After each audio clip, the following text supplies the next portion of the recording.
गया? पटियाली तो बताओ ही कहाँ है? गया ना मालूम। गया कहां पर है?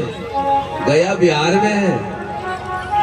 हम कहाँ रहते हैं? उत्तर प्रदेश में। और मैं बात कर रहा हूं गया की, बिहार प्रदेश में है। अगर आपको मौका मिले तो देख के आइए गया। उसको बौद्ध गया कहते हैं। तो गया नामक स्थान पर आ गए, वहां उन्होंने एक पीपल का वृक्ष देखा। किसका? पीपल का वृक्ष देखा। पीपल के वृक्ष को देख करके उन्होंने मन में विचार किया कि मैं इसी वृक्ष के नीचे बैठ करके मैं अधिष्ठान लूंगा और अपने चित्त को एकाग्र करूंगा, ध्यान लगाऊंगा। और उन्होंने संकल्प लिया कि मैं तब तक नहीं उठूंगा इस स्थान से जब तक उस परम बोधि को मैं प्राप्त नहीं कर लेता। ना मैं हिलूंगा ना डुलूंगा, मैं उस परम ज्ञान को प्राप्त करके ही रहूंगा। ऐसा उन्होंने मन में निश्चय किया और फिर वो पीपल के वृक्ष के नीचे आ गए। पीपल के वृक्ष के नीचे बैठ करके उन्होंने अधिष्ठान लिया। अधिष्ठान बोलते हैं पालती मार करके ध्यान साधना के लिए संकल्पबद्ध होकर के बैठना। तो वो पीपल के वृक्ष के नीचे आकर के पालती मार के बैठ गए और ध्यान लगाते हैं। ध्यान लगाते हैं। अब आपके मन में एक सवाल आएगा या आया होगा पहले भी कभी कि बुद्ध ने यानी सिद्धार्थ ने पीपल के वृक्ष के नीचे बैठ करके किसकी साधना की, किसका स्मरण किया, किसका ध्यान लगाया, किस ज्ञान की प्राप्ति हुई, वो कौन सा ज्ञान था?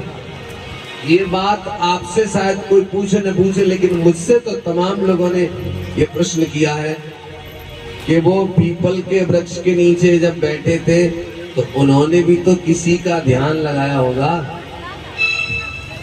उनका मतलब था ईश्वर का लगाया होगा, परमात्मा का लगाया होगा। ऐसा उन्होंने मन में विचार किया, कुछ तो लगाया होगा। तो आपके मन में भी ये सवाल आना चाहिए कि पीपल के नीचे बैठकर उन्होंने क्या किया था। मैं बता रहा हूं आपको क्या किया था, लेकिन ध्यान से सुनना। वैसे ये बात है ना, बुद्ध का धर्म बुद्ध खुद कहते हैं बुद्धिजीवी के लिए है। भगवान बुद्ध के धम्म को ज्ञानवान आदमी ही समझ सकता है, हर किसी के बस की बात नहीं है। लेकिन मैं बुद्ध के धर्म को इतना सरल करके तुम्हें समझाता हूँ ताकि कोई व्यक्ति उतना पढ़ा भी ना हो तब भी उसके दिमाग में बात चली जाता है। इतना सरल करके बताता हूँ। लेकिन मैं चाहूंगा थोड़ा चहल पहल बंद हो, आपका ध्यान मेरी हो रहा है, तब समझ में आएगा। ये विषय बहुत कठिन है। चुटकुले कहानी तो सबके समझ में आ जाते हैं, लेकिन जो मैं बता रहा हूँ ये बात बड़ी मुश्किल से समझ में आती है। पीपल के नीचे बैठ करके उन्होंने क्या खोजा, क्या किसका ध्यान लगाया? मैं बताऊं आपको, उन्होंने ये जाना था कि इस संसार में जैसे ये शरीर बिना आहार बिना भोजन के नहीं चलता, वैसे ही चित्त मन बिना संस्कार के नहीं चलता। संस्कार जानते हो? संस्कार का मतलब होता है बनना, संस्करण होना। अभी बताऊंगा, एक्सप्लेन करूंगा इसको। जैसे शरीर बिना भोजन के नहीं चलता। आप सुबह खाते हो, शाम तक चल जाता शरीर, तस्वीर में गिर जाए। सुबह खाते हो, शाम तक चल जाता है शरीर। और जैसे ही आप शरीर में जितना खाया, धीरे धीरे करके ऊर्जा खत्म हुई तो आप शाम को फिर खा लेते हो। अच्छा ये ना बताओ, अगर तुम खाना ना खाओ तो कितने दिन चलोगे? कितने दिन चल जाओगे? एक आध 2 दिन, 3 दिन, 4 दिन चल जाए। अब अगर 10 दिन चल जाओ, 1 महीना चल जाओ, लेकिन यदि तुम खाओगे ही नहीं तो फिर शरीर चलेगा नहीं, शरीर मृत हो जाएगा। उन्होंने जाना कि बिना भोजन के शरीर चलता ही नहीं है। तो फिर उन्होंने ये भी जाना कि ये चित्त, ये मन भी बिना संस्कार के नहीं चलता। शरीर का भोजन आहार है ना, ऐसे ही चित्त का जो भोजन है वो संस्कार है। लेकिन संस्कार दो तरीके के होते हैं, राग के और द्वेष के। ये राग क्या? राग का मतलब लगाव, आसक्ति, चिपकाव, इसको कहते हैं राग। जैसे बच्चों के प्रति राग, बच्चों के प्रति लगाव, पत्नी के प्रति लगाव, मकान के प्रति लगाव, धन दौलत के प्रति लगाव, गहनों के प्रति लगाव, संसार के प्रति लगाव। जिन लोगों को संसार के प्रति लगाव, उन्हें संसार छोड़ने में डर लगता है। यानी जिसके प्रति तुम्हारा ज्यादा चिपकाव है, लगाव है, वही राग है। और द्वेष तो तुम जानते हो, नफरत, घृणा, ईर्ष्या। चित्त के ऊपर दो संस्कार बनते हैं, राग और द्वेष। लेकिन चित्त पर बनते संस्कार तीन तरीके से हैं, ध्यान से समझना। इस चित्त पर, मन पर संस्कार दो ही बनते, लेकिन बनते तीन तरीके से हैं। पहला पानी पे लकीर, दूसरा बालू पे लकीर, तीसरा पत्थर पे लकीर। अच्छा ये बताओ, पानी पे लकीर खींचो कितनी देर रहती है? बनी और मिट्टी तुरंत। और बालू पे लकीर खींच दो तो देर से मिट जाती है, इधर उधर से हवा लगी मिट गई। अच्छा पत्थर पे लकीर खींच दो तो वो नहीं मिटती, वो तो खिंच गई तो खिंच गई। चित्त पे भी राग द्वेष के तीन तरीके से संस्कार बनते हैं। अब बनते कैसे ये थोड़ा समझो। जैसे कान का मतलब है सुनना, नाक का सूंघना, जीभ का चखना, आंखों का देखना, त्वचा का छूना। समझना, बड़ी बड़ी गहरी बात है। ये 5 ज्ञानेंद्रियां हैं। जैसे तुमने कोई शब्द आए, शब्द तो आएंगे तो कान में ही तो जाएंगे, पहले कान से ही तो सुनते हैं। अच्छा शब्द तारीफ के आए, सूरज राई बड़े सुंदर लगते हैं, अरे बड़ा अच्छा गाते हैं, मतलब तारीफ हो रही है। और तारीफ हो रही है तो कानों में शब्द जा रहे हैं, तो हम कह रहे हैं और ऐसे ही तारीफ हो, और ऐसे ही शब्द आए हमारे लिए। और कोई एकदम गाली दे दे तो फिर क्या होता है? जो राग के संस्कार बनने थे वो द्वेष के बनना शुरू हो गए। अच्छा वो गाली दिया उसने, नफरत हो गई, ईर्ष्या हो गई। दो तरीके के बने चित्त में। ऐसे ही कोई खाने में कोई चीज खा रहे हैं, आहा बड़ी सुंदर है, और लाओ सा और खिलाओ, राग पैदा कर रहे हैं। और जैसे ही कोई चीज बुरी हो तुरंत निगल देते हैं, घृणा करते हैं, हटाओ बेकार है ना? समझ में आ रहा है? ऐसे ही कोई चीज सूंघने में कोई खुशबू है तो अंदर कर मन कर रहा और सूंघता रहो, और बदबू आए तो नफरत, है ना? छूने में कोई चीज अच्छी लग रही है, टच करने में कोई चीज अच्छी लग रही तो मन करता और छू। और सांप पकड़ा दिया जाए तो एकदम भाग जाते हैं, छूने में अच्छा नहीं लग रहा ना। ऐसे कोई चीज देखने में अच्छी लग रही है तो राग पैदा कर रहे हैं कि देखता ही रहूं, देखता ही रहूं। और देखने में अच्छी नहीं है, हट नहीं देखना, नफरत करते ना। तो दो ही तरीके के संस्कार, राग के और द्वेष के। सिद्धार्थ गौतम ने यह जाना कि मैं अपने मन को संसार में कहीं भी लगाऊं, वहां से राग ही निकलता है, द्वेष ही निकलता है। हर जगह से राग द्वेष निकल रहा है। कहीं भी टिका के देख लो तुम, कहीं भी टिका के देख लो, पूरी दुनिया में कहीं भी टिकाओ, राग निकलेगा या द्वेष निकलेगा। और जब राग द्वेष होगा तो चित्त पे संस्कार बनेंगे, इंसान जन्म लेगा मरेगा, जन्म लेगा मरेगा, बंधन मुक्त नहीं होगा। तो सिद्धार्थ ने जाना कि फिर चित्त को कहाँ लगाऊं कि जहां राग न निकले, द्वेष न निकले। तब उन्होंने विचार किया कि शरीर में एक ऐसी चीज है जहां पर न राग होता है न द्वेष, न राग न द्वेष। वो क्या है? उन्होंने खोजा शरीर में जो सांस है ना, सांस, ये सांस ऐसी चीज है, अगर हम अपने चित्त को सांस पर एकाग्र करें तो सांस होती है, सांस में ना राग होता है ना द्वेष होता है। और जैसे जैसे उन्होंने अपने मन को सांस पर केंद्रित करके अपने आप को देखना शुरू किया, सांस के आवागमन को जाना, सांस आ रही है, सांस जा रही है, तो मन भटकने लगा। और जब मन भटकने लगा तो जब मन भटकता है तो दो ही जगह जाता है। ध्यान लगा के देखना, तुम मन भटकेगा तो दो ही जगह जाएगा। कहाँ जाएगा? या तो भूतकाल में जाएगा, जो पीछे तुम्हारे जीवन में हो चुका है, या तो वहां जाएगा, उसके बारे में सोचेगा। अगर वहां से फिर पटक करके सामने ले आओगे तो ये मन फिर भागेगा, फिर कहाँ जाएगा? भविष्य में जाएगा, आगे की कल्पना करेगा, मकान बन जाए तो ऐसा हो जाए, तो वैसा हो जाए, तो मन कभी वर्तमान में रहता ही नहीं है, कभी फ्यूचर कभी पास्ट में ही रहता, भटकता है। तब इन्होंने क्या किया, अपने मन को वर्तमान में लाके खड़ा किया, भूत भविष्य से बचाया और धीरे धीरे करके सिद्धार्थ गौतम के चित्त को एकाग्रता मिलना प्रारंभ हुई और धीरे धीरे करके क्या हुआ, अखंड समाधि लगी।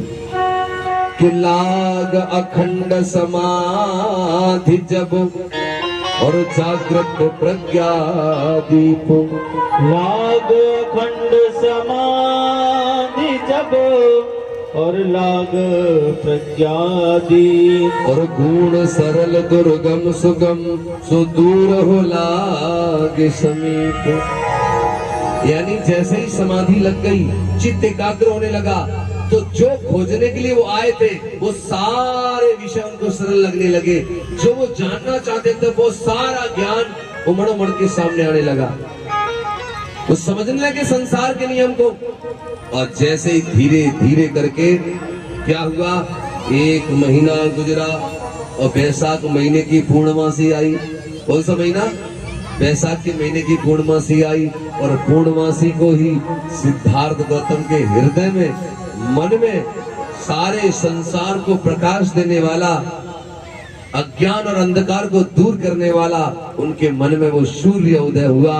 और सिद्धार्थ गौतम वैशाख की पूर्णिमा को ज्ञान प्राप्ति करके वो सिद्धार्थ गौतम नहीं रहे, फिर वो कौन हो गए? वो सम्यक सम भगवान बुद्ध बन गए।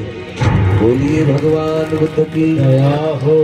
वैशाख की पूर्णिमा को ज्ञान की प्राप्ति हुई, वो ज्ञान का रहस्य उनके हृदय में प्रकट हुआ वैशाख की पूर्णिमा को।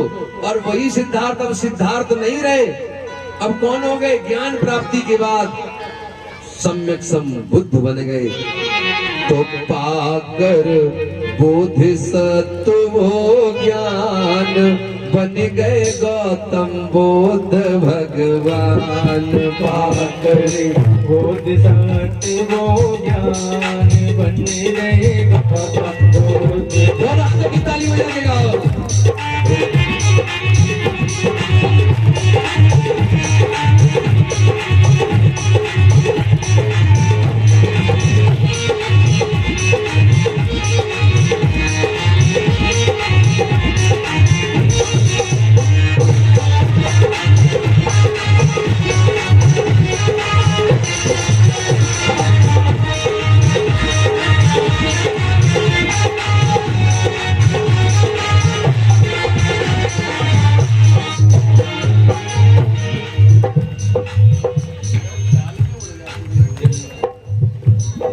धन्य धन्य तुमको महामाया, तुमने सिद्धार्थ को जाया।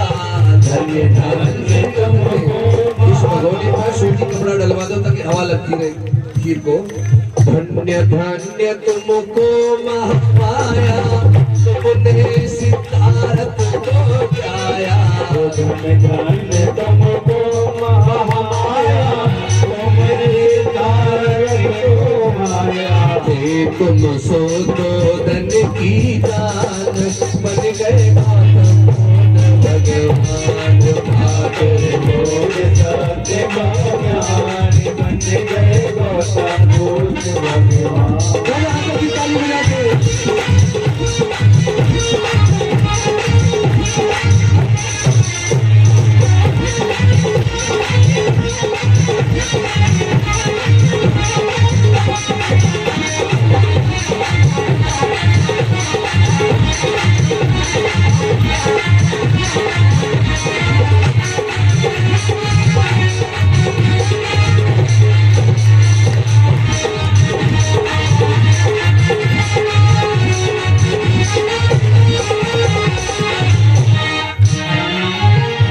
संसार जब मन नहीं भाया, तो राजपाट तुमने ठुकराया। ये संसार जब मन नहीं भाया, राजपाट तुमने ठुकराया। ये संसार जब मन नहीं भाया, राजपाट तुमने ठुकराया।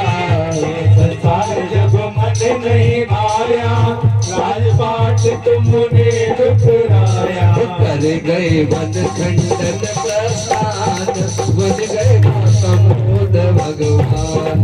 आकर बोधिसत्व हो ज्ञान, बन गए गौतम बुद्ध भगवान।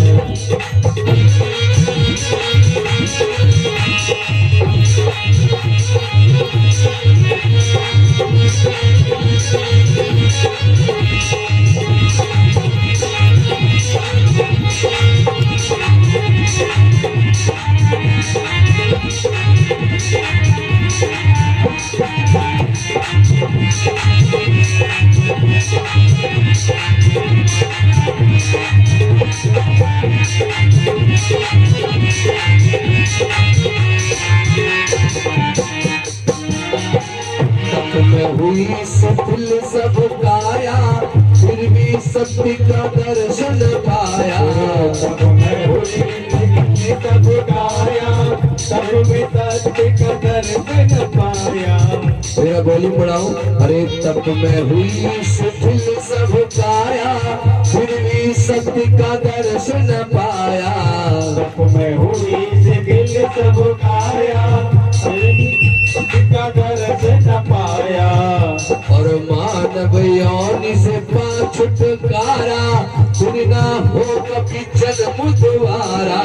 मानव सोनी से पा छुटकारा, फिर न होए जन्म तुम्हारा। पाया बट के नीचे ज्ञान, बन गए गौतम बुद्ध भगवान। पाकर बोधिसत्व का ज्ञान, बन गए गौतम बुद्ध भगवान। ताली बजा के।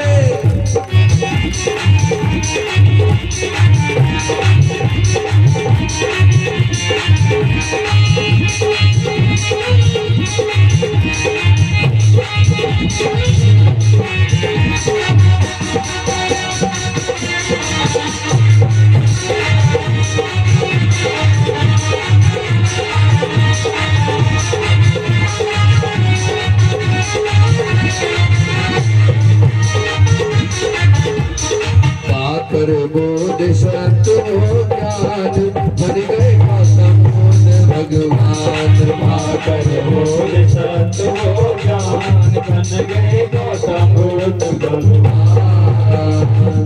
बोलिए भगवान बुद्ध की।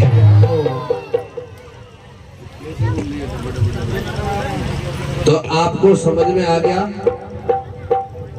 कि सिद्धार्थ गौतम कैसे बुद्ध बने।